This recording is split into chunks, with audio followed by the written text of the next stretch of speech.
We don't want to scare people too much. The reality is, though, is if you're not forming a thesis on Web3, NFTs, metaverse, and crypto, then something's wrong with you. Then you're a dinosaur. From the bottom, ain't no half stepping. I'm the dog, I made it through so they don't ask questions. Long Beach, and it ain't no half repping. Once a dog, always a dog, so they don't ask questions.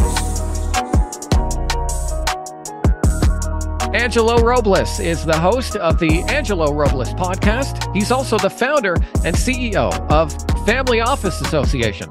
This is his second appearance on the pod.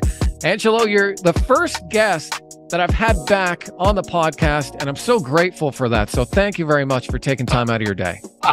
Scott, it's such an honor. I really enjoyed our first conversation. I'm probably not deserving of being the guest. I mean, you've had the Mooch and so many other great speakers, but I'm glad I'm back, and hopefully I'll have some good stuff to share with the audience. Man, I took so much out of our last conversation, so many great life tips, so many great investing tips. And so I'm looking to pull a lot out of you today, my man. I'm looking to talk about... Let's hope I could deliver. Oh, I think you will. I think you will. I want to know what family offices are doing in this market environment. I want to understand how high net worth individuals are prepping or did prep for disaster, the market that we're in. And I want to see what lessons active and young investors can take away from that.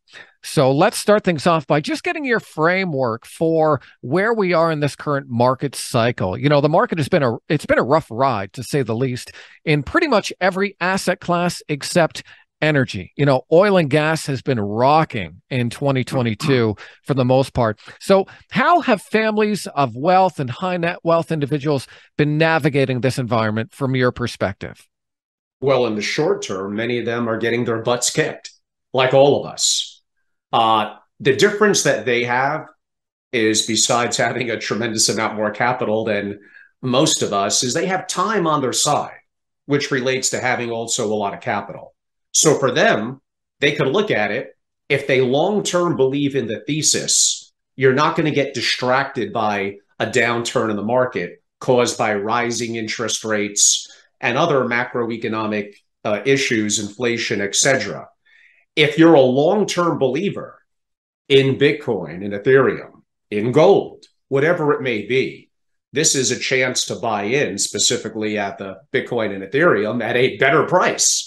If your thesis is still the same, the fact that the price is low, in theory, should not be enough to change your thesis. So the advantage that the super rich have is they likely have enough resources, enough diversity, enough liquidity, or they should, where they have the opportunity to purchase things at a discount, and they have patience and time on their side.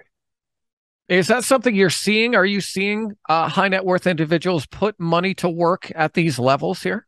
Yes and no. There's an old adage in the single family office community. And for the audience that's a little bit new to my verbiage, I'll try to keep away from the industry jargon. But being the founder of Family Office Association, what we most represent are what's called single family offices. Those are entities created by one family of great wealth to internally and exclusively manage often their financial and their other affairs. So 24/7, that's a team of people and resources dedicated to one super rich family, maybe a couple of $100 million, maybe $1 billion, maybe more.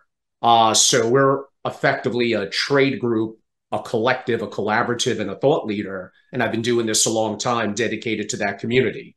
So one of the sayings that we have in the community, Scott, that you probably heard, no one wants to hear it, is one family office, one. They're all snowflakes. They're all different. So the answer to your question is some of them are patient and some of them are looking to be more tactical. Some of them may have cash and distribution needs. So it really does vary. I think what the audience would like is, given that I'm a researcher at heart and I talk to hundreds, if not thousands of quote unquote, the world's super rich, there are some insights that I did gather this summer. I did an interview at my event in Newport, Rhode Island, with a wealth creator. He also created a public company, actually, in Canada, now that I think about it. He may not want me to note it, so I'm going to keep his name and the company private. But he had a great feedback. He goes, Angelo, I was in the Hamptons this summer, of course, where else? And he's meeting with other families in like a group. I think it might have been a dinner setting. And he basically said, given that he's more of an earlier stage, a startup entrepreneur and active in VC, like, what are your expectations in various asset classes? And he got me at the edge of my seat. I'm like, man, this is like, I want to hear this. I want to hear this myself. And I know when he got to what his core is, which is effectively earlier stage in VC, he said the audience came back with 35%. And my initial instinct was, that sounds kind of high. I mean, what would you think, Scott? Do you think as an institutional level investor, they would be happy broadly with their VC asset class getting 35%? Yeah, that seems pretty wild.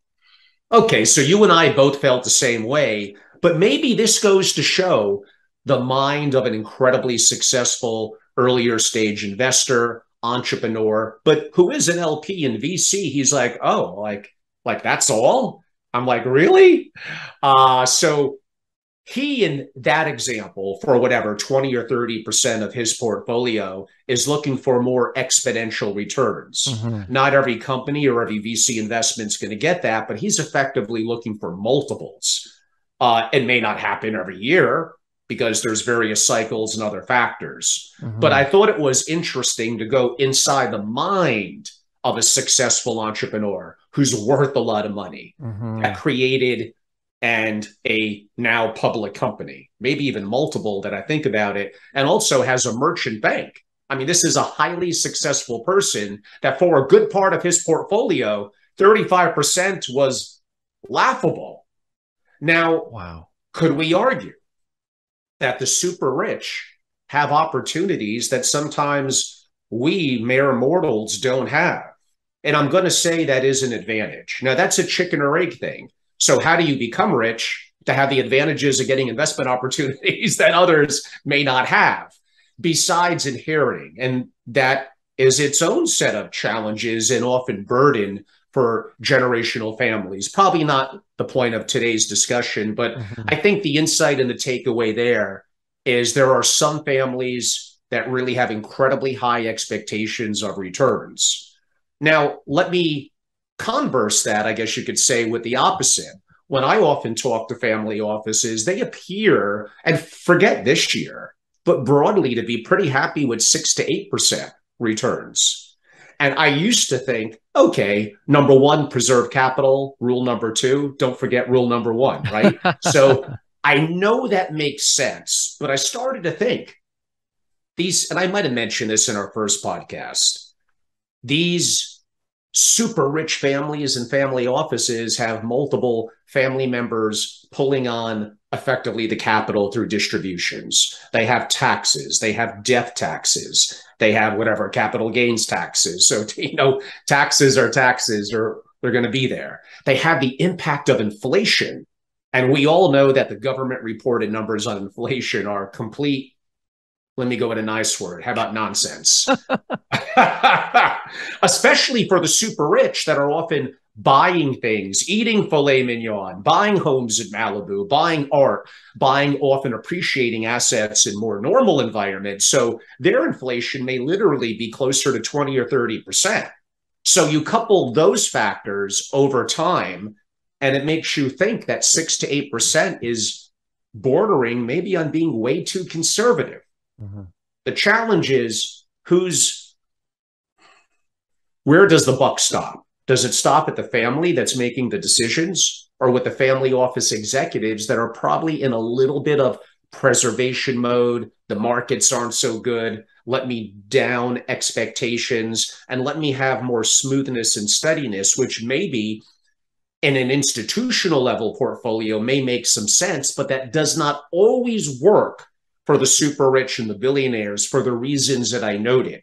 So maybe both were extremes, being disappointed in 35% VC returns and expectations over time of 6 to 8%. maybe the happy medium is a little bit closer to somewhere in the middle. But I will warn families of great wealth that want to have generational legacy wealth that likely, for the examples that I did give, they're going to have to rethink their paradigm of 6 to 8% returns over decades. That may not work so well. Interesting. You touched on central banks and how, here in Canada, they just did a 75 basis point hike today. And so how are, interest rates affecting people you work with? And what are your thoughts on how central banks are tackling inflation? Well, it's kind of a mess all over the place. We have bad fiscal policy in practically every country on earth, printing money. But governments could do that, right? They could sweep problems under the rug by printing money and, quote unquote, making the citizenship happy, I guess you could say, in the short term, until it comes to bite everyone. So could fiscal mispolicy lead to, quote unquote, inflation? Sure, it could. Is that the only cause and the initial cause of the inflation we're going through now? No, it's probably more supply and demand and an issue on the supply side. But effectively, it's really a combination of both. So we have horrific fiscal policy, lack of discipline from governments and individuals. We have what I'm going to argue, it's not hyperinflation in most countries, but it's definitely more than is being reported, at least here in the US. So one of the ways to combat that is to raise rates. And that usually could work. And, we could argue if they weren't raising rates, maybe inflation will be even higher than it is. And, what I've learned over the years is the experts, the so-called experts, the professors, the economists, I don't know if they know that much more than maybe you and I do, who are active investors and traders in the market. I respect them. I interview them on my podcast. I've had a laundry list of great ones, and I always enjoy my conversations. But I also really look for, are they active allocators and investors, to really understand that we really don't quite know how the world works. Logic, raise interest rates, inflation will come down. Well, suppose it is more supply side. Suppose our deficit here in the US and most other countries is getting ridiculous. So we're in a really difficult economic environment. I guess I fashioned myself a little bit of a very much amateur macroeconomist, at least in the family office world. And I guess I'm not afraid to express my thoughts, as your audience can probably tell. So we have grave challenges now.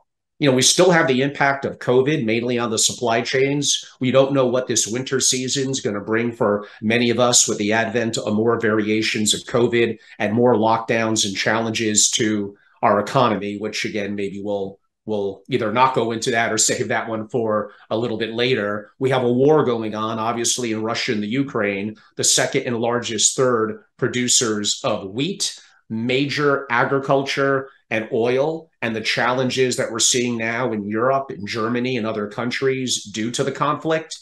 I could go on and on. We have lots of problems. Let's just be realistic about it.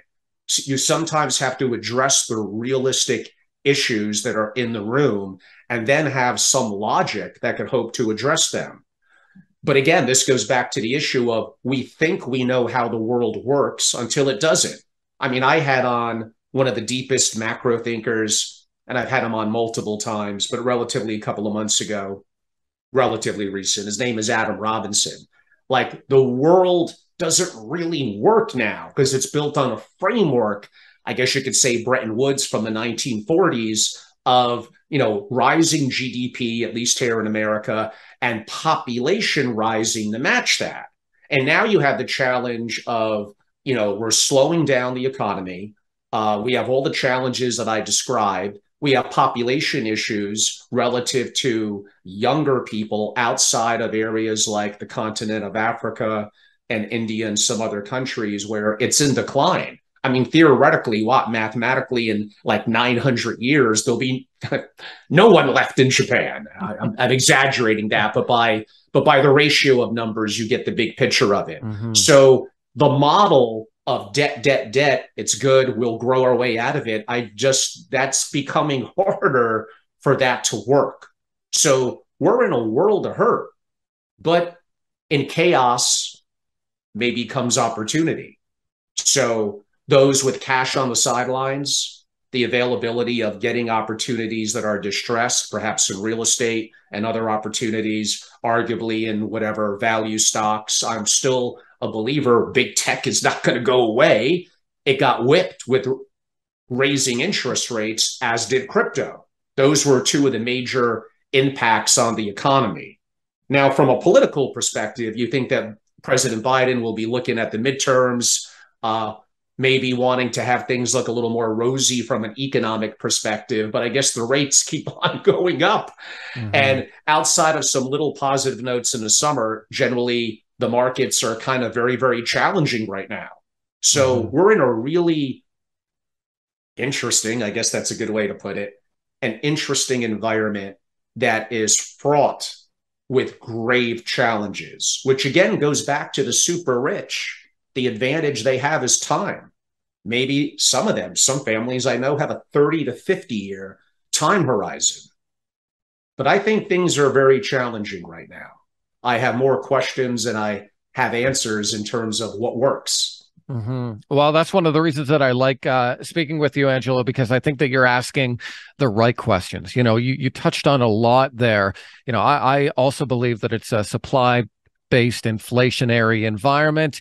You know, and you're not the first person to mention India as a definite area that we should be watching for further investment strictly based on demographics. So I think you're in the right spot.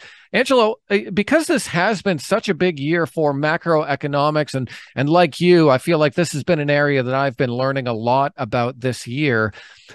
It does seem to get noisier by the day. You know, there's more information. We got CPI coming out, the rates, et cetera, et cetera. How do you cut through the noise and develop your investment thesis? Often by making a hell of a lot of mistakes, I'll tell you that. So as opposed to me, maybe I'll think of some iconic investors that I've interviewed at my in-person events as well as digitally. And that's really what I try to do. I want to talk to people that are smarter than me. One, that's a very low benchmark, so that's easier. That's easy to do. I want to talk to people that I said, even though I may disagree with them, macro economists, deeper thinkers, but I really want to talk to successful entrepreneurial families and true investors and what I could learn from them and how I could learn, I think, maybe how they haven't adapted moving forward in a world that doesn't make as much sense anymore. So there's a variety of factors. Again, there is no one formula here. The world often doesn't make sense. If I had to give one thing that I've broadly learned from a lot of these families is don't overcomplicate it. The more inputs you have, oh, well, we belong to this, and that service. We look at these graphs. We look at these macroeconomic reports and this and that. We have like 39 different inputs that we watch or view. That's not going to make you a better investor. Often the best investors have a core 1 to 3 things they look at, and then maybe some others that, depending on certain situations, may supplement it.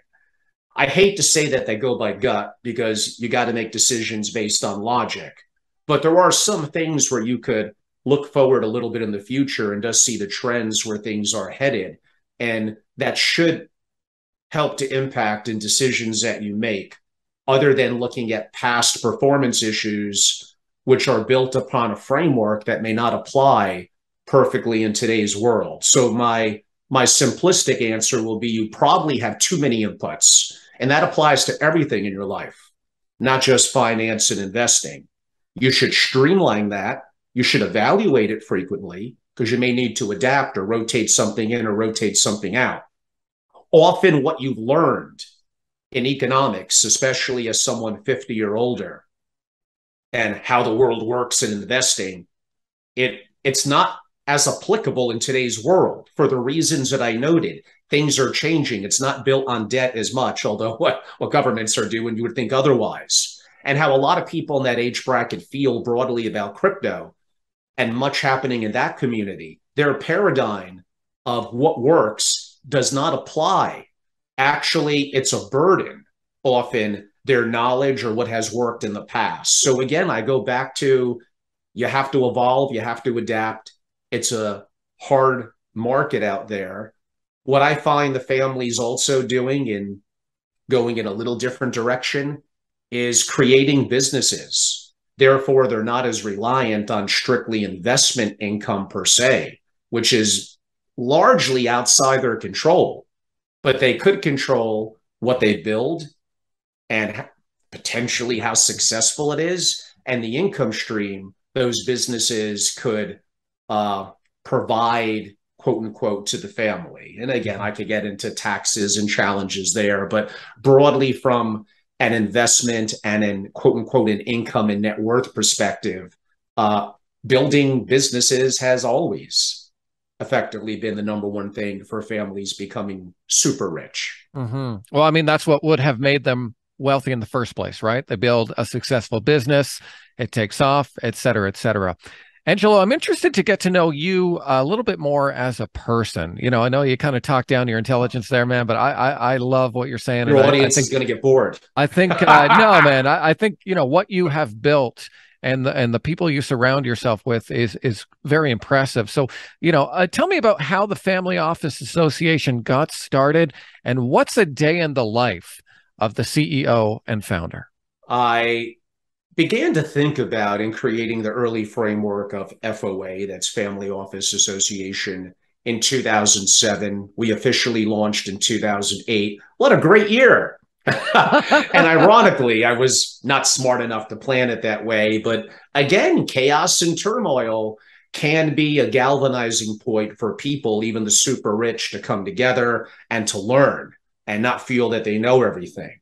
So the opportunity for me to bring great minds, deep thinkers, various generations of families together, and then help to impart some of what I learned and my knowledge and my experiences to that creates an interesting mix of a collective wisdom, I guess you could say, of quote unquote the top watt, 0.0001 of 1%. So it's been an interesting learning experience for me. I love what I do. It's something new and engaging every day. And I'm lucky to have effectively thousands of amazing relationships around the world. So it's really exciting. What does a day in the life of me look like? Well, I get up early. Lately, since COVID, I've been a little bit of a health and wellness fanatic. So I'm very, very much into from meditation to mitigating or managing what I eat and being very careful. And I rotate out of various things that are, at least by my perspective, healthy. And I am fanatical about putting time in for self-development, for meditative purposes, and for physical health, effectively 7 days a week. I find that for me, bigger decisions are better done in the morning, and perhaps a little more creativity into the late afternoon, into the evening. But I wish I could be one of those people that could get everything done in 4 hours, whatever, 9 to 1, and call it a day.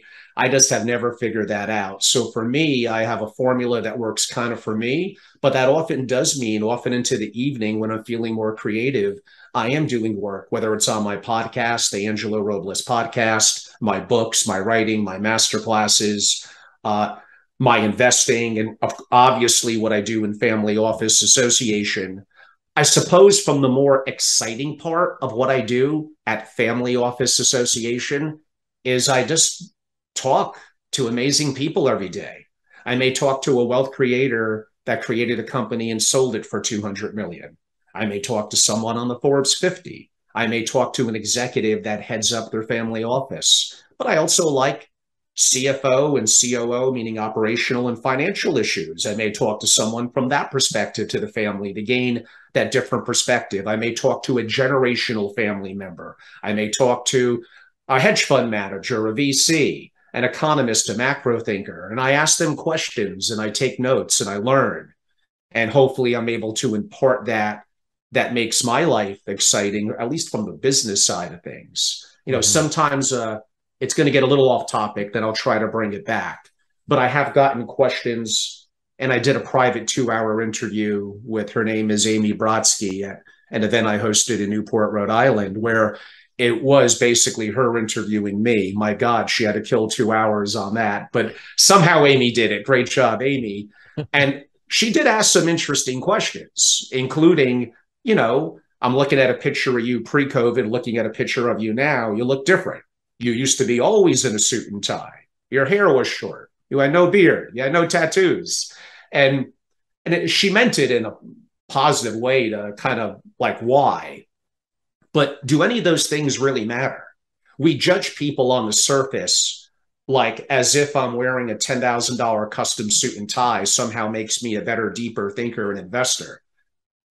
Maybe for some it does, and it's legit. And maybe for some it's completely a facade, just to trick you because that's how you perceive someone's success to be. So no, just because my hair is longer and I have a beard and I have a couple of tattoos does not mean that I'm not intellectual, and that I'm not incredibly ingrained as one of the leading thought leaders in the family office and investing community. I do find it interesting how just things change. I mean, I'll give you another paradigm, and maybe only New Yorkers back in the 80s and 90s are going to know this, but you'll get the bigger picture of it. There used to be an amazing club, mainly around comedians and entertainers in New York, called the Friars Club. And back in the 90s, man, it was the club to be a part of. Of course, I was young, and although I wanted to throw a check at them and get in after coming as a guest, no, they didn't accept me. But 5 or 10 years later, putting us, maybe 2007 or 8, they effectively were a shell of themselves. Why? They didn't evolve. They didn't adapt. Where clubs, membership groups in today's world, I may think of the Soho House and how it's younger, it's more dynamic. So the group that I mentioned didn't take in the young people in biotech, didn't take in the young entrepreneurs, the techies, the people in Web3 and crypto. And those are the people now that are often the younger people that are driving a lot of the returns, a lot of the investing, a lot of the more creative thinking. And you go to a Soho House now, and there's all sorts of people there, including people that would have a tattoo and beard, where that never would have happened 20, 30 years ago at the example I gave, like the Friars Club. So the moral of that story, don't judge a book by its cover. Judge someone by your engagement and relationship with them and the value that you get from them, and respect that we all have creativity and are individuals. So we don't necessarily want to conform to quote unquote and be part of the matrix and, be just like everyone else. We want to express our creativity. And if you don't adapt and don't evolve, you will, especially in today's world like that, you'll be a footnote in history. You'll be long gone. So I know I went off a little bit on one of my legendary Angelo tangents, but I felt it was important to give a little bit of that context to your question. No, I think anyone who didn't change over the last few years that we've gone through, those are the ones you need to be worried about, right? Because I mean, we had a real human experience, a collective human experience. It's a big water, I know, everyone. And and so I think your evolution into who you want to become, some may say that COVID just sped that up, and that's not necessarily a bad thing, as long as you're smarter, stronger, faster, better on the other end. So, Angelo, you have a program called Disaster Planning for the Super Rich. While you and I aren't billionaires yet, I'd love for you to share your framework for active investors, maybe young investors. What are some things that we can pull from what super rich do to grow their wealth over time, and then bring that into an active investing environment so that we can grow our wealth and protect ourselves? What's your framework for disaster planning for the super rich? Yeah, I mean, I have a little different variations of it. Disaster prep for billionaires, or those that want to be, which of course I think is practically all of us. So the word disaster prep is something that I've been very active in terms of understanding what makes a successful investor or family resilient. And as Nassim Taleb talks about, one level above that, which is very hard to do, and that's becoming anti-fragile. So investments are a part of it, but arguably even maybe just a quarter of it, a part of it. It's much deeper than that because they already have wealth. So the concern for them, especially if they come from a humble background, is kind of it being taken from them. And yeah, I could argue taxation, from capital gains to traditional income to estate taxes, is a form of government confiscation. Now, yes, do we have government services that are needed, including our wonderful military? Absolutely. I could argue there could be other sources of taxation from sales and others that would be more effective or efficient, but probably today is not the time to argue that. So I'm going to answer your question more broadly, then I'll try to bring it in to more of the investing side, although some of the things I've already discussed. You can't be aiming for 6 to 8% returns. You got to start businesses, multiple streams of income. You got to look into opportunities of what's upcoming in longevity. Well, literally from figuratively, that you may live decades longer, but investing in things that could have exponential returns, like what I said earlier in the podcast, and maybe not being happy apparently with 35% returns. Biotech, longevity, possibly longer term, Web3 and crypto. So there's potentially lots of opportunities out there. So what I do, and we've already covered some of it, is I look at the big picture macroeconomics. So we already discussed there's lots of problems in the world, kind of, at least runaway inflation, rising interest rates, a war, a COVID, more and more influenced by agencies in Europe and others, and I'm going to try to be a little politically correct and careful, that would like for the word that I would probably use, and I'm not the only one, you know, for us to be effectively inside a matrix, to, you know, be a good boy or girl, go to school, develop debt, get out, be a cog in the wheel, work for the system, get married, pay taxes, have a mortgage, and then just kind of move on and pass away. And maybe for some of you, that's not so bad, and kudos. Whatever works for you and makes you internally happy, that's great. But for me and others, that may not be what we deem to be a satisfying existence. We want to make our mark. And by doing so, we may be taking more risk that maybe the average person's not going to take. But let's go back to the bigger point. So there's lots of issues going on around the world that would make a person of great wealth, I know because that's the world that I live in, concerned. And COVID brought a lot of them to the forefront, including, again, massive government spending, the deficit, monetary policy, central banking policy in the US, the Fed broadly. I would look at the Bank of International Settlements in Switzerland and others. There's just lots of things going on. So when you're someone of wealth, you have to worry about confiscation through taxation. You have to worry about, in theory, governments have the ultimate power. They could just keep on printing money, and they have a monopoly on violence. And that includes here in the US and Western countries. It doesn't go away here. It may not be quite as obvious as it is in some, quote unquote, some other countries. Just look at COVID lockdowns. Imagine now that they realize how much of the Western world is just so compliant. What's next? What could happen where, if you're living in California, that they do a 90-day restriction on travel? Suppose you only have a US passport. Suppose you have no freedom of flexibility and movement. We're losing more and more freedoms effectively every day. That's just a reality of it. So you have to realize that families like this, and probably I think all of you, should be a little very aware that personal freedoms are very valuable. Is it a little scary because we have less government reliance? Sure.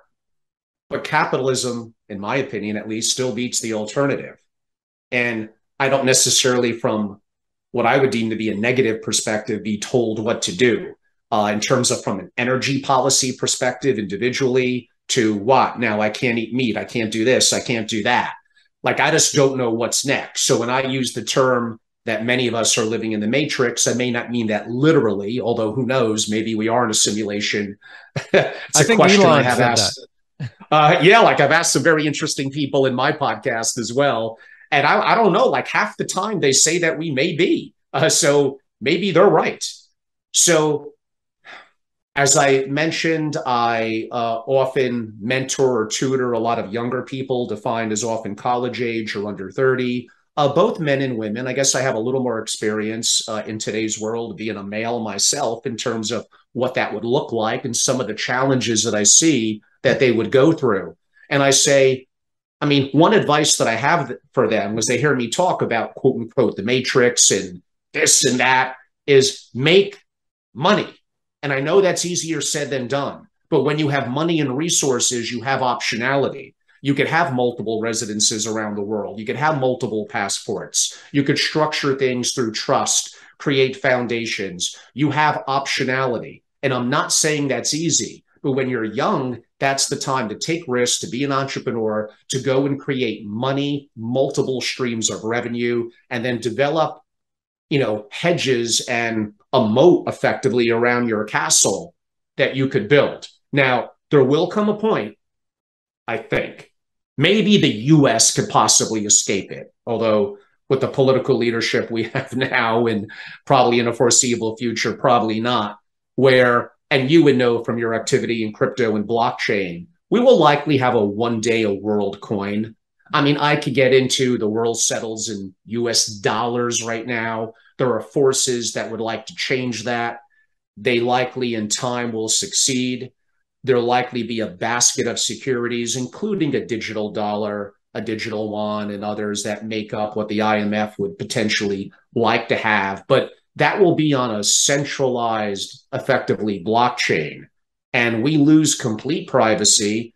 And they don't like something that you do. When you saw some of this in your country, or at least the threat of it, they just shut you down. Maybe shut your friends and family down as well. Things could go really, really wrong. And I don't think there's anything that could stop that inevitably, maybe over decades, probably sooner, quote unquote, a world coin from happening. Oh, there's lots of different directions I could go with that. I don't want to scare your audience.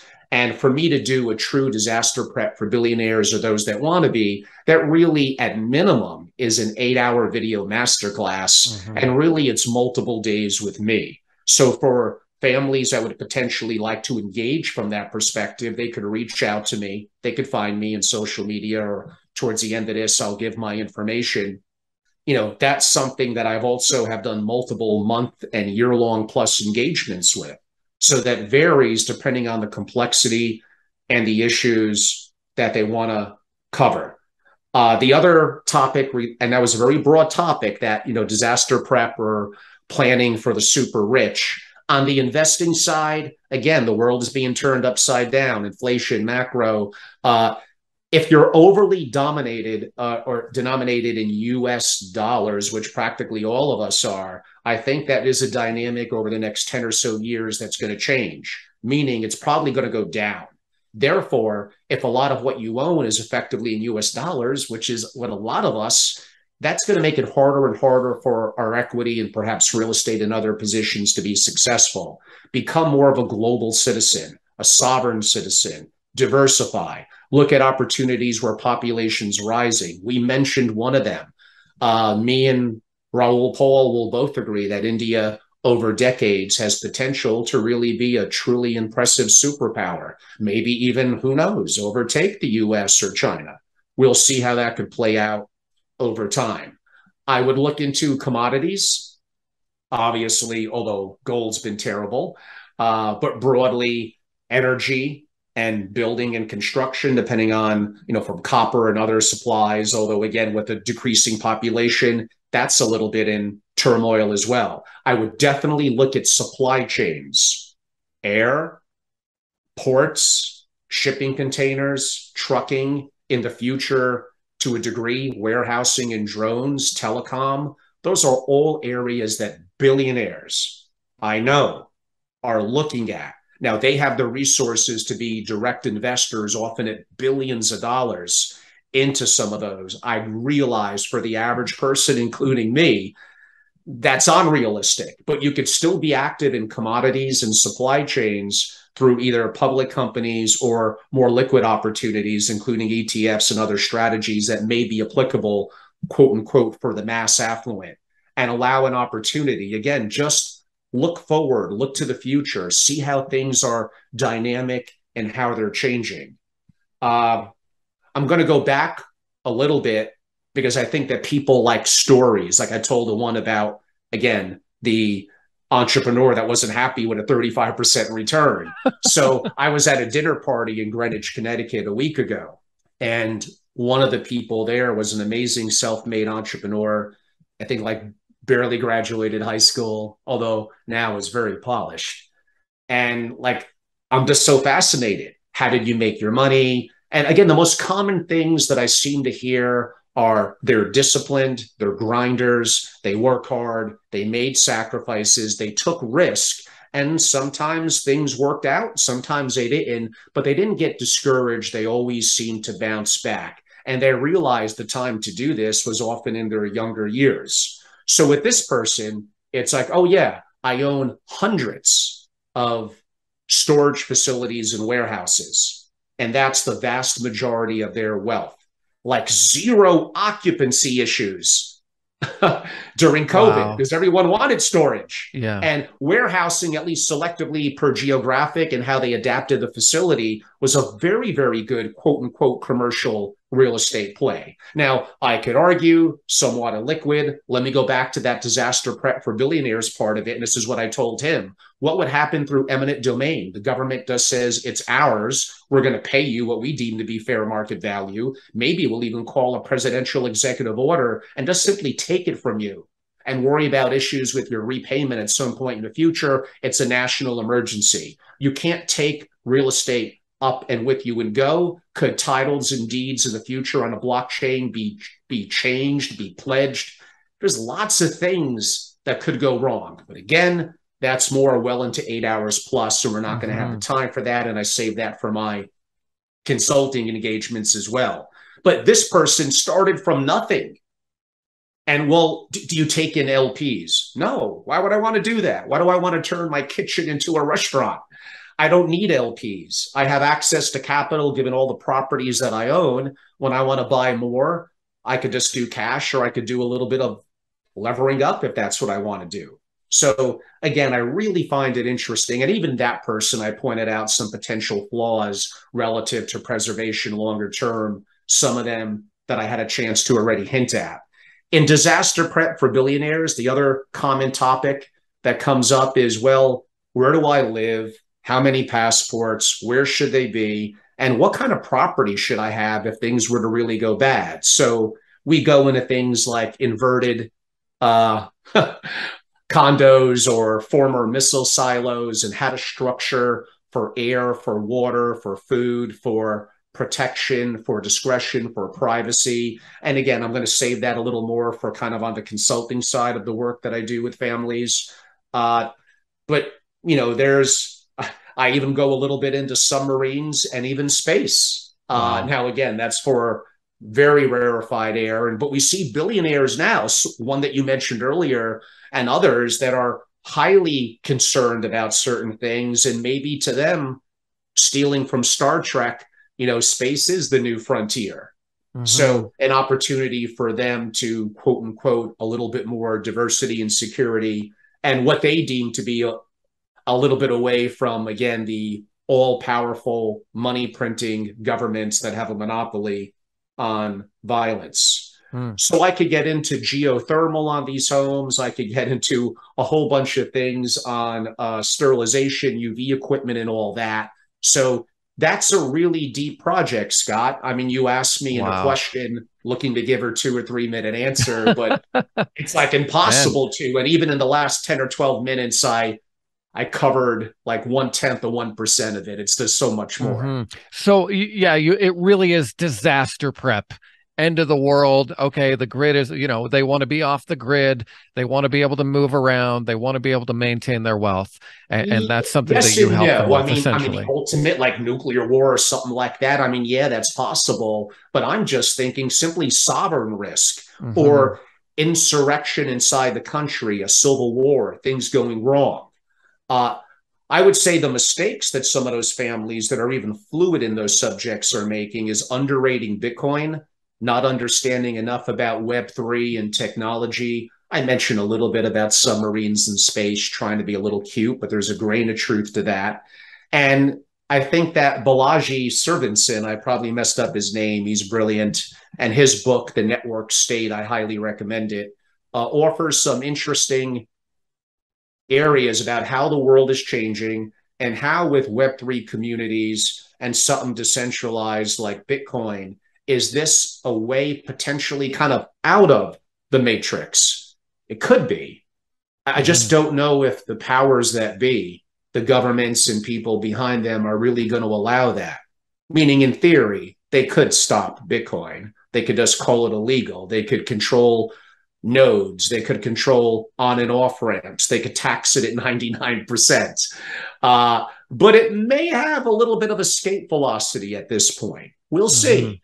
It's an interesting time. Some things I could point out to are good. Some are not so good. But we can't say that we are not living in interesting times. No, and I'm really glad that you brought up the Network State book, because that's exactly what was coming to mind when you're going through, that kind of idea of no more nation states, and the evolution of society, because I've seen a lot of interviews with Balaji, and he is saying some really interesting things, and I think crypto will definitely play a part in that future for sure.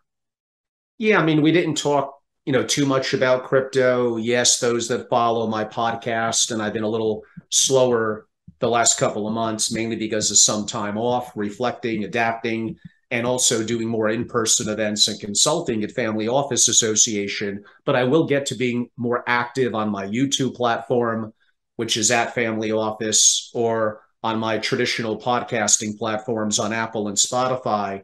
I am absolutely a long-term advocate. Would I have done some things differently? Sure. Do I wish I liquidated more at the top of the market? Well, of course, we all do. So I learned some and I made mistakes, but I'm absolutely a believer in everything Web3, metaverse, NFTs, and crypto, DAOs, and how it's all coming together. Are there rug pulls out there? You bet you. Are effectively frauds. Yes, yes, and yes. And I had an investment, as many of you probably did, Terra Luna and others. Luckily, I had diversity, so it didn't make up any one big percentage. But am I a long-term believer? Unless, again, maybe governments mess it up, which they probably will have a hand in, but we'll see. In Bitcoin, in Ethereum, and Solana, very interesting. XRP, I find fascinating. AKA Ripple, the blockchain, and why governments and banks appear to be so interested in it. That's probably a platform that they would love to use relative to, I mentioned, the future world coin and the all-seeing government and privacy and turning the spigot off and no access to your now digital wallets. But again, we don't want to scare people too much. The reality is, though, is if you're not forming a thesis on Web3, NFTs, metaverse, and crypto, then something's wrong with you. Then you're a dinosaur. And you're going to be, do you think that technology is going to roll back? It's not. It's going to progress forward. And you have to make a decision for survival, for utilization, for understanding a new world moving forward, as well as potentially the investment opportunity, which could provide some exponential returns. Follow very closely what Yuga Labs is doing. Very interesting. Are they going to be the next Netflix, Disney, Facebook, aka Meta? Maybe. So I think there's lots we could do to keep on learning, learn to think for ourselves. That's something I mentioned the last time I was on your podcast. Michael Saylor and many others have mentioned that.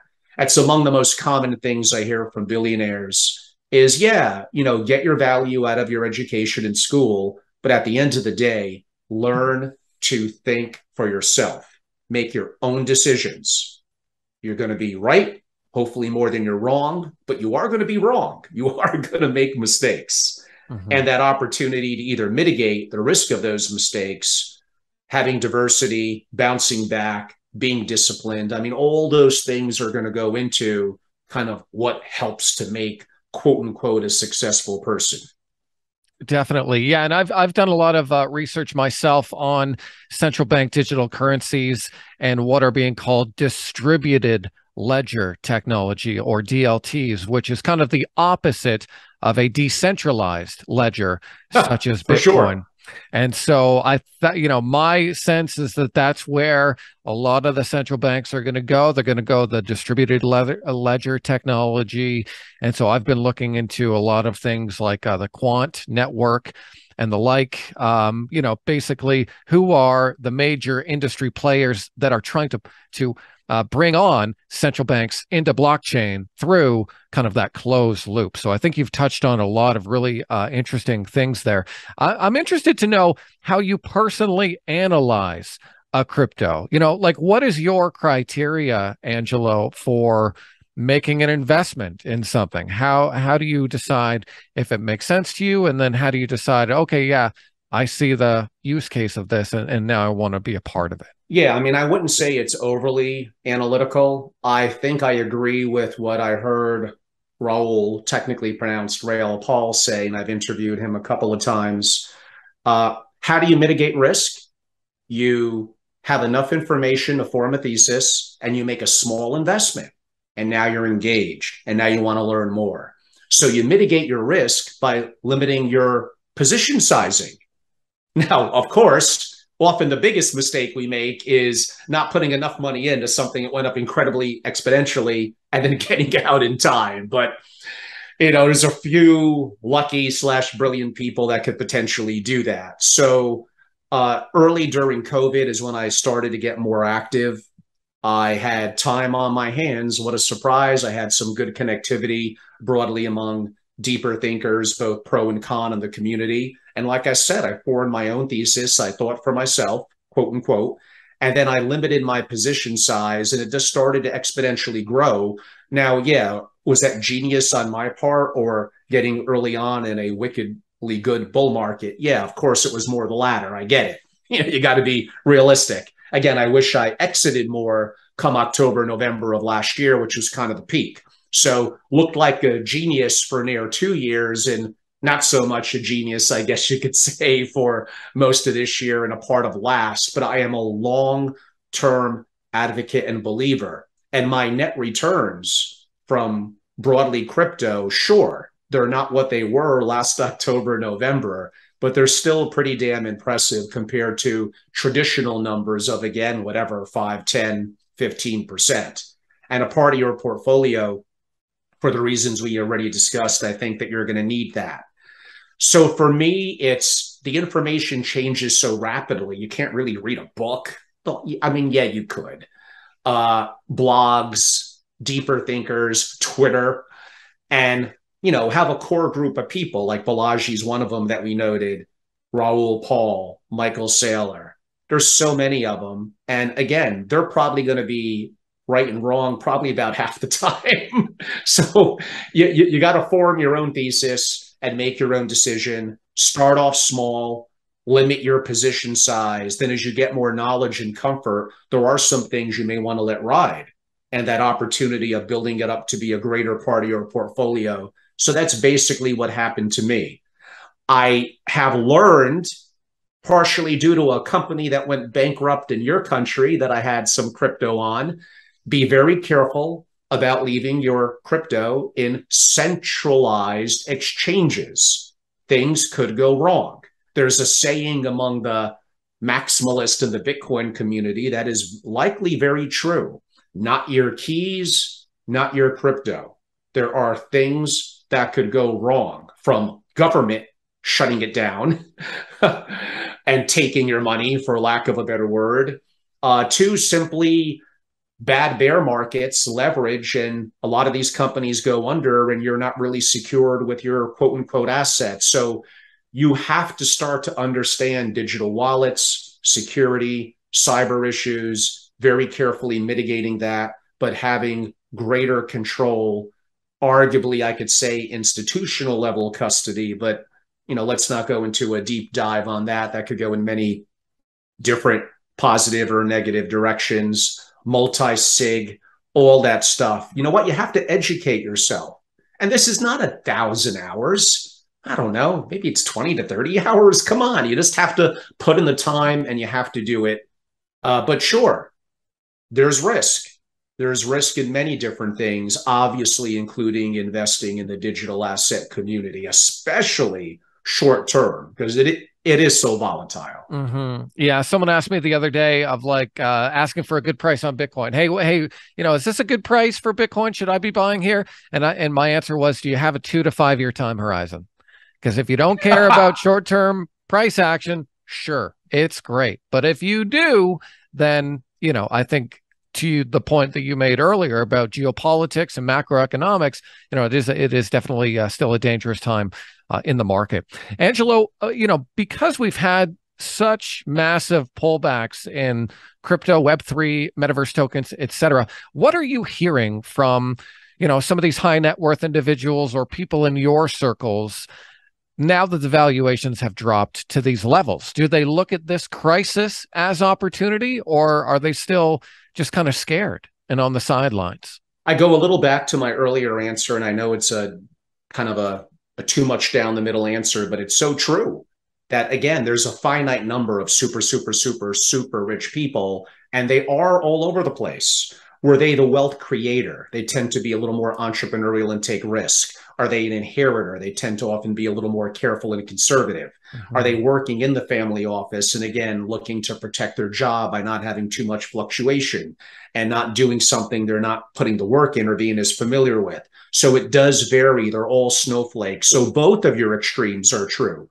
There are some that have had no interest 5 years ago, 2 years ago, 1 day ago, and it's probably not going to change.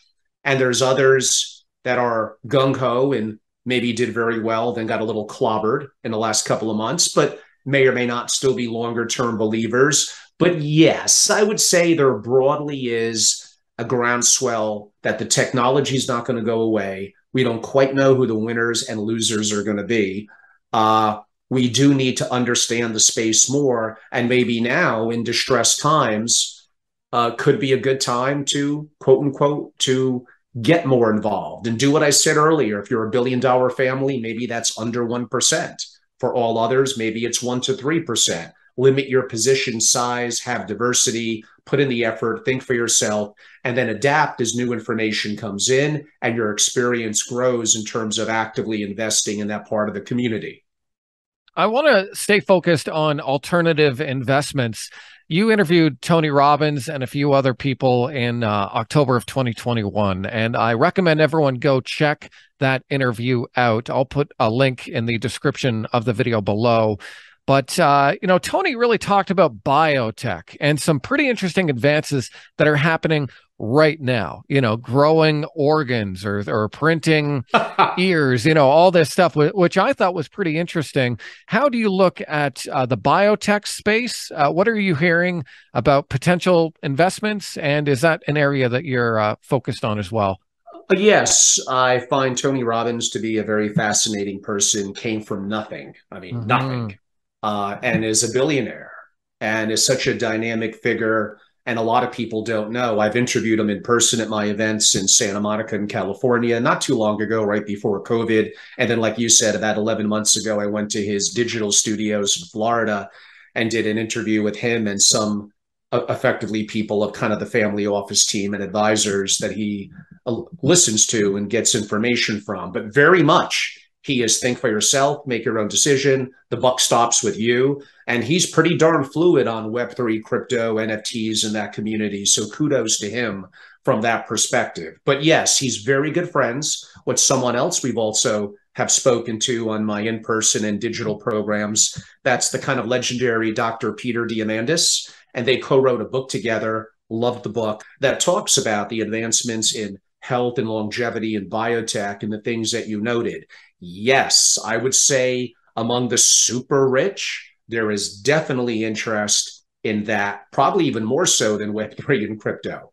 So longevity in biotech, being a direct investor for those that do the work is of interest to some. That usually requires obviously more capital. And this goes back to one of the things I started off with. The super rich do have an advantage of obviously being qualified purchasers plus well above 5 million of whatever liquid net worth. they do have potential to be opportunistic investors in more risky, more volatile, but earlier stage opportunities that could have tremendous exponential returns. We don't have enough time to discuss in today's podcast. Is that unfair to everyone else?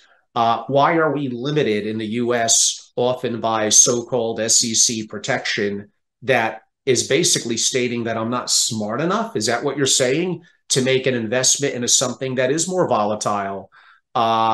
So what I'm basically trying to say is I'm not so sure that, again, the system is not rigged to keep the so-called bottom 99% out. It's harder to escape that velocity of so-called getting out of the matrix. But again, we could maybe save that one for a bit of a different time. But we'll get that one for round 3. We'll do that one on round 3, my man. Certainly for round 3. But there was definitely interest in all those things you mentioned, which also creates, again, what do the super rich who are older, they realize that their mortality may be, in sight. Whatever, I don't know, they're 60, 70, or 80. Theoretically, the average person lives to what, 78, 79, so they're well past middle-aged. And the opportunity of could we live healthy, both mentally and physically, for another 20, 30, 40 years than what is currently available. But the things that Tony Robbins and Peter wrote about in the book relative to, again, effectively biotech and longevity, it appears to be changing rapidly. I'm going to say within the next 10 years, probably closer to 10 years, but in the next 10 years, there's going to be astonishing advancements, both from an investing perspective that's early to get in now and the opportunity of longevity. But that does bring up the question as if, and it goes back to become rich, because if you're not, there's going to be grave challenges with relying more on the government and 3-letter agencies in Europe and others that really don't want us to own anything, that want us to be, quote unquote, what I would deem to be part of the matrix, and having money and capital provides you optionality. And if you are going to live to 100, 110, 120 and be in better health than what we would perceive someone at that age now, then don't you want to have an opportunity to enjoy life and have optionality and the freedoms that money, success, and resources could potentially get you? Yeah, and that's something Kathy Wood has talked about as well, just about genomics and the advances that are happening right now in some of the biotech sector. And so it's definitely something that I'm interested in. Don't know that much about it. My focus for the most part, because it's easier to research, is on, crypto, Web3, and active investing. But that's definitely something that interests me. And I think Balaji talks about that as well in one of his interviews with either Tim Ferriss or Raoul Pal, where he talks about some of the restrictions that the CDC has on some of this innovation and how some of these innovations are happening now. It's just getting through the regulatory red tape to actually bring it to market. And so that's something that I definitely need to research a little more on. 100%. And bureaucracy is a big problem and challenge in everything from government to big corporations to, and effectively decisions and moving forward and keeping pace with the changing dynamics in today's world. It's becoming harder and harder for many nations. And Balaji does a great job, like you said, and I said earlier in his book, The Network State, and other interviews. His interview with both Raoul and Tim Ferriss are rather legendary. And there's a couple of really deep thought leaders that are certainly out there, but we've already mentioned a couple of them. Don't want to overly bombard people, but there's some, really talented people out there. So I look forward to following and to learning. I consider myself way more of an apprentice than any sort of master, and I have a lot more to learn. That's a great mindset to have, my friend. So you've been able to pick the brains of some of the smartest entrepreneurs, investors, and business people around the world. Angelo, what are some of the commonalities that you've noticed that help make them successful and then maintain that momentum? I think it's some of the things that I probably have already mentioned. They don't necessarily think or fall in line like everyone else. Yes, they're often college educated, and yes, there's value in learning skill sets and the value that you get in the university. I would say arguably equally as important are getting away from your parents and developing more diversity with people around you that are outside of the community that you grew up in, and the level of independence from the little things of making your bed to being responsible for your food to the professors not being as hands-on often with homework and such as whatever K through 12. It's up to you to take initiative for yourself. And this goes back to the bigger picture. So what does that equate to me? Discipline. Motivation comes and goes. I work out 6 to 7 days a week. Am I always motivated? Like yesterday, it was torture for me. I had to do it. I had to put in the hour, but it was torture. I just didn't feel like doing it. So motivation is going to wane. What you need to have is discipline. That's not to say that every now and then you don't maybe cheat the rules a little bit, but for the most part, you got to be disciplined. The most successful people that I see, they don't follow the traditional path. They think for themselves. And I keep on hitting that one hard. They think for themselves and they're disciplined. Start young, be bold, take risk. You practically have nothing to lose in your personal life, your career, and in starting a business. Now, yes, I'm simplifying it. Of course, it's harder than that. But you have to have a level of swag, yet also a level of humbleness. And how do you mix and match that? How do you incorporate discipline? You got to make sacrifices. You got to get up early. You got to grind it. And I see the young people now, especially young men, I don't know, I'm going to sound like a Mr. Tough old guy, but they're weak. They don't have many of them don't have the mental fortitude. You need to develop that. It's not ingrained. You work on that. You work on that. You have to be disciplined. You have to take certain risks. And these are going to be very, very important things. And then you have to look a little to the future. Isn't the future some of the things we just spoke about? Longevity, biotech, deep tech, the advancements of AI and robotics, which we didn't talk too much about. Obviously, Web3 and crypto. So, yeah, like you want to be involved in a profession that is not going to put you in that position. You're probably not going to be wildly successful from a financial perspective. And that's fine. If that's what you want, that's more than fine. But if you want to escape what I call the matrix, and you want to have optionality, you're going to have to create wealth, likely multiple streams of income. And I mentioned the real estate example earlier on the warehouses and storage facilities, someone from a very humble background with effectively no college. Now, yes, you could say, well, to buy the first one, they must have built up the resources. Yeah, because that person worked since they were 18 to they were like 27 or 28, and they made sacrifices in where they lived, in their car. They didn't go out to fancy clubs every night. And he built up a stash 30 years ago of like 100,000, which back then would probably feel like 500,000 or 700,000 now, and purchase his first one. You gotta make sacrifices. You have to be disciplined. You have to have an eye towards the future and what are trends that are going to be out there. Like, I don't know, maybe commercial real estate in big cities of office space may not be the greatest idea in the world for obvious reasons. So you have to have some level of foresight into how things are going to look a year from now, 3 years from now, 5 years from now. And that's wickedly hard. I get it. And it may be a little bit more luck than anything else. And then you have to apply principles, part of them that I described.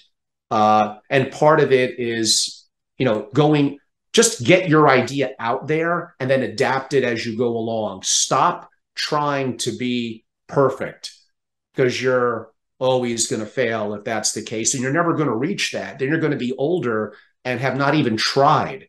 At least if you're younger and you tried and you failed, you could say, I put in the effort, I had the guts, I took the risk, I did this, it didn't work out, I adapted, I had to change course, but I'm not someone who's always waiting for the conditions to be perfect. Good luck, because that's never going to happen.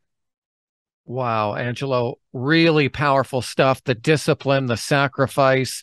There's a trader that I know, and in the world of active investing and trading, you get that allure of, oh, I'm a big time trader. I drive a Lambo. This is part of my life. One of the most successful and probably wealthiest traders I know drives like a crap car. He paid like $5,000 for it, and it's done. And he's like, yeah, I could totally buy that Acura over there, but I'm still playing the game. I'm still doing this. So I don't want to do that now because that's going to set me back from my goals. And so I think, I hope the audience takes a lot away from what you just dropped, my man. That was great. Well, thank you. I mean, you ask great questions. You bring out the best out of me, which is pretty low on the benchmark of the great guests that you've had, but I'm glad to be able to share. Here's what I tell people that even pay me often tens of thousands of dollars a year to be a part of my family office association. And some people say that I create a low benchmark. In 1 year with me, whether you're one-on-ones, my digital interviews, or my in-person events, you're probably going to walk away with just one amazing connection or great idea that you should run with. And it's going to be worth way more than the money you paid me. I don't know when it's going to happen. And yes, you are going to have to run with it. It's not just going to fall directly into your lap. You got to go and get it. Then you got to execute. You have to do. This goes into the bigger picture of, is what makes a leader. I would say it's someone who has a compelling vision of the future and is able to communicate and inspire. So going back to what I said about younger folk, those are things you could work on as well. Your ability to tell a story, to have a vision of the future, and how to communicate, written and verbal communication. And wouldn't you think that those things, the perception of those around you, of your vision, of your ability to communicate, and then to actually do it or attempt to do it, that applies to your social life. That applies to engaging with your family, with loved ones, with new people, as well as business. That kind of applies to everything. Yet funny how universities don't really do a great job, and neither does our K through 12 in terms of teaching those softer skills, emotional intelligence, and also important skills, like I said, creativity, vision, discipline per se. And everything that I just said, those appear to be things that were almost left on our own accord, or our job as parents to our kids is certainly to instill a lot of that as well. And again, I went a little off on another tangent and got off course, but I felt it was an important comment to make. No, I think a lot of the most important things that we need to know in life are not taught in school. I mean, you think about taxes. They don't teach you how to do taxes in school. Right. And so I think you're hitting the nail on the head right there. I love what I do. It's very engaging. Oh yeah, I was talking about the one idea. There's nothing wrong with that. You may attend events and meet me or this or that and get relatively little value from it. I would say one that's mainly on you. But if you walk away with one over the course of 12 months, the idea is not going to be a $5,000 or $10,000 idea or connection or relationship. It's probably going to be worth 7, 8, 9 figures. But you're going to have to, along with me, some of that's on me, but you're going to have to identify that and move forward on it. So that's a little bit of my belief. Yeah. And I mean, you think about all the successful entrepreneurs that you work with, it was one idea that they ran with. The guy with the storage units, hey, I see an opportunity there. I'm going to capitalize on it. And now I've built up this, potentially generational wealth. So how can people get more of what you're offering, Angelo? How do they get involved with what you're doing and connect? Sure. One thing popped in my head before I answer that, kind of giving back to the younger ones in terms of the advice, men and women, that I broadly gave earlier relative to discipline, to sacrifices, to taking at least calculated risk, and to effectively share a vision and to communicate. And I gave the idea with a basically, old-fashioned business like storage and warehousing, but also about what the future could look like and where you likely want to point your career in somewhat of that direction. There's something else that I've seen often. I know a high school kid who's earned 6 figures doing this. And it's one of the things I spoke about in some of the college lectures that I give in business and entrepreneurship. There's also value in buying things that others don't see the value in owning outright, but have an interest in doing, AKA you buy and you rent. In the winter, in certain areas, whatever, Vermont, Colorado, it may be skis, it may be something related to winter sports. So how could you engage yourself in that? In other areas, in boating, it may simply be kayaks and canoes that you rent out. So think of things that potentially, yes, you may need a little bit of capital, but you could own, and then you could strategically, using social media and other platforms, which we didn't even get into, but you should all be more and more fluid in and learn how to leverage them to your advantage. So there's lots of opportunities. I've seen many investors buy homes and Airbnb them out, but I've also seen creative people do rents and leases in Airbnb or directly with whatever the landlord, and then Airbnb that out. So they're really using arbitrage. Mm-hmm. They're not even owning it. So again, there's lots of ideas out there. Me and these entrepreneurs could share these ideas, and if everyone did it, it would probably lose its arbitrage advantage. The reality is less than 1% of the audience is even going to act on it to explore it a little further. So really, it's less about sharing the idea I want to share, and more so that the execution and discipline and dedication to it probably is more the hard part. So in terms of answering your question, my podcast, which I'm going to get back to being more active with on traditional podcasting platforms, Apple and Spotify, is the Angelo Robles, Robles podcast. I also relabeled my YouTube platform that as well. And I'm effectively at Family Office on YouTube, where I probably at this moment am more active than traditional podcasting. You could find me on LinkedIn. Again, my name, Angelo Robles. I do have a personal and business Instagram. The business is Family Office Association. We're kind of rebranding it. I also got a LinkedIn at Family Office Association that's pretty built out. I do have a personal Instagram. It's a combination of sharing life advice, health, wellness, and fitness, and a little bit of investing in Family Office, but it tends to skew, as you know, Scott, to being more personal. And yes, I push the boundaries of often sharing macro and economic thoughts with whatever, like no shirt on exercising or something like that. Hey, in Instagram, you got to do whatever you got to do to get attention, and we need to draw younger, dynamic people into it. So I'm Angelo Robles Meta, like metaverse, straight through, no dashes or anything. Angelo Robles Meta. So I am very active in social media. My core company is FamilyOfficeAssociation.com. You could find my email and connectivity through there. And really anyone, I'm even fine, to share my cell. Reach out anytime. I'm very good with text, not always good with phone calls and voicemails. 203-570-2898. Again, you ask great questions. It's always an honor to be on your podcast. I love your audience and their investment acumen, their entrepreneurship. You got a young, dynamic audience, and I look to learn from them as well. And I look forward to interacting in any way that they would like to. Awesome. Angelo, another solid podcast with you. If you haven't already, be sure to check out our first conversation. You can see the picture behind me. That one was solid, tons of Web3 and crypto stuff. This one was, I feel, a little deeper, but a nice build onto our ongoing conversation. So thank you so much for your time, man. I really appreciate it. And again, I got so much out of your insight and advice. So thank you, sir.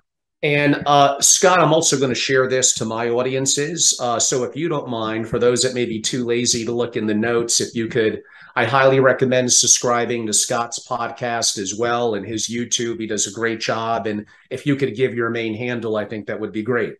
Yeah, sure. So you can follow me on Twitter at Scott Trades, or you can check out Hot Wallet Pod. I also have a website, www.hotwallet.ca. So thank you very much, man. I appreciate your time, and I look forward to our next conversation. Always a pleasure. Thanks so much.